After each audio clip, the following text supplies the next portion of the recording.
Então, hoje a gente vai falar um pouco sobre a hipnose para tratar os vícios, que são as dependências, né? Mais ou menos a mesma coisa.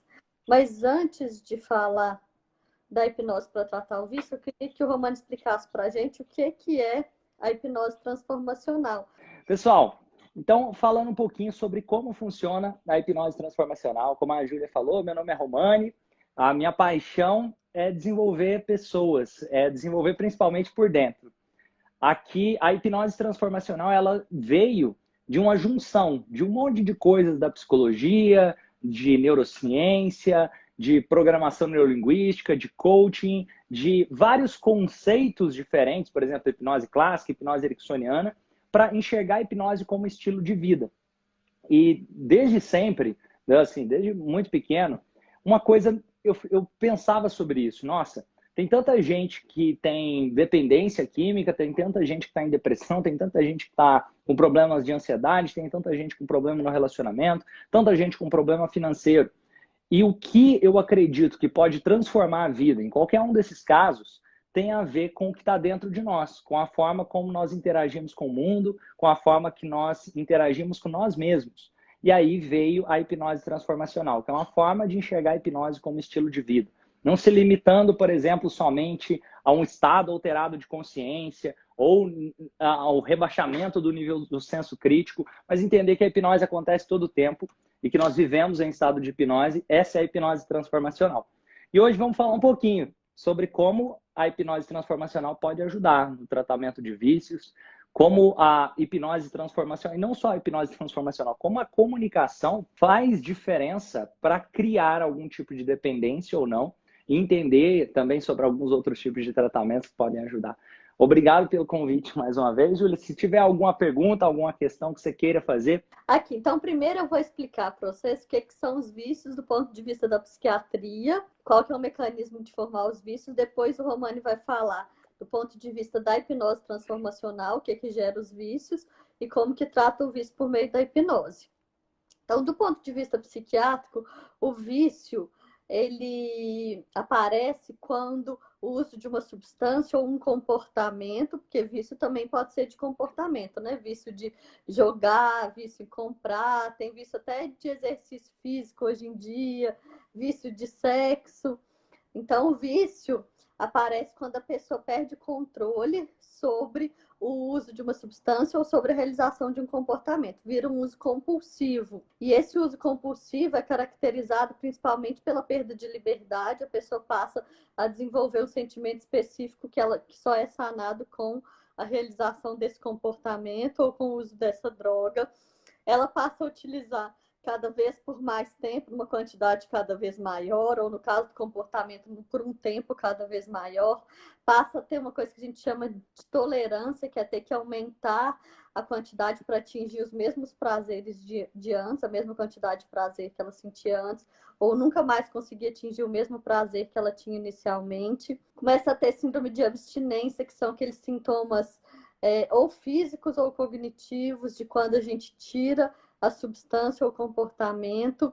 Começa a ter estreitamento de repertório, que é quando a pessoa abandona ou diminui outras coisas da vida que não se relacionam com o uso daquela substância ou daquele comportamento. Então, ela só, por exemplo, ela frequenta locais onde ela possa utilizar e abandona outros locais onde ela não possa utilizar, atrapalha no trabalho, atrapalha nos relacionamentos interpessoais, começa a ter esse tipo de prejuízo.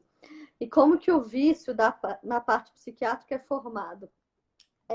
Inicialmente, né, quando a gente usa uma substância ou faz um comportamento que causa muito prazer, ele atinge o sistema de recompensa do nosso cérebro, onde, Libera dopamina.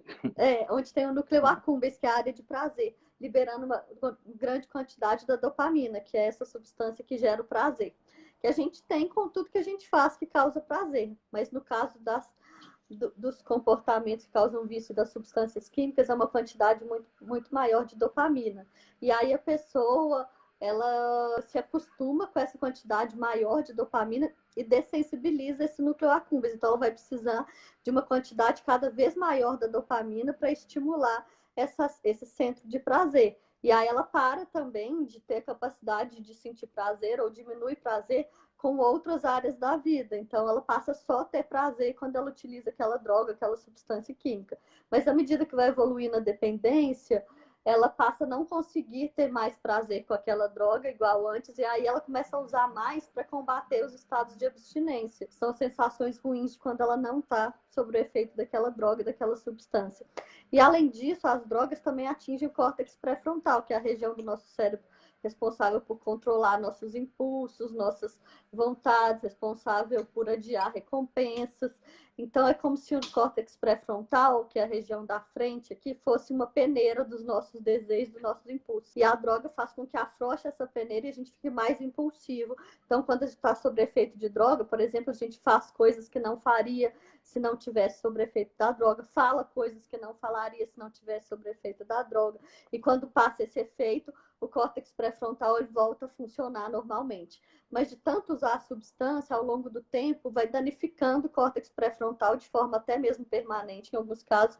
E aí a pessoa fica sempre mais impulsiva e passa a ter mais dificuldade ainda de controlar o uso dessas substâncias. Então, do ponto de vista psiquiátrico, é assim que se formam os vícios. Aí agora eu queria perguntar para o Romani, do ponto de vista da hipnose, qual que é o mecanismo de formação e de perpetuação dos vícios, das dependências? Que legal, tem muitos pontos em comuns sobre o que você falou, mas muito mais do que trabalhar, por exemplo, só com algo orgânico, é entender que esse algo orgânico, ele é diretamente influenciado pela minha própria história, pelas minhas emoções, que vão consolidando os sentimentos. E quando, por exemplo, uma pessoa diz, nossa, eu quero fumar um cigarro para ficar menos ansioso, ou eu vou jogar aquele jogo a noite toda porque assim eu consigo sanar a minha ansiedade.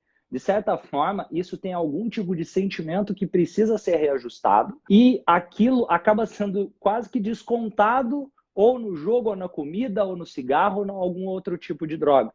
Então, não é só... E você vai ver que é muito similar, independente do tipo de vício, o comportamento de abstinência. O comportamento da pessoa que tem dependência, ele tem muitos pontos em comuns. Se você pegar qualquer tipo de dependência, você vai ver que a pessoa sente um tipo de ansiedade quando ela não está fazendo aquele comportamento que leva ao vício, seja a comida, seja o cigarro, seja o jogo, seja outro tipo. Então, a pessoa fala, não, mas eu não tenho ansiedade, ou aquele tipo, o cigarro me ajuda a ficar menos ansioso, ou o celular me ajuda a ficar menos ansioso. Na verdade, o celular está criando ansiedade, ou o cigarro está criando ansiedade. Eu, por exemplo, eu me assumo em alguns momentos, eu falo, nossa, cadê meu celular? Então, eu já estou ficando, de certa forma, em alguns momentos, dependente do celular, eu preciso cuidar. Vou dar um exemplo. De vez em quando eu percebo, nossa, eu baixei um joguinho, fiquei tempo demais jogando.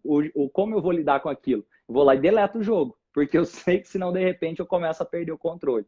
Eu sei que senão, de repente, eu começo a liberar dopamina e, de repente, aquilo vai entrando num piloto automático e quando eu percebo, eu já estou deixando coisas de lado relacionadas ao relacionamento, eu estou deixando coisas de lado relacionado ao meu bem-estar físico, à minha saúde emocional, de repente eu estou perdendo noite de sono e assim por diante. E isso vale para praticamente qualquer tipo de vício.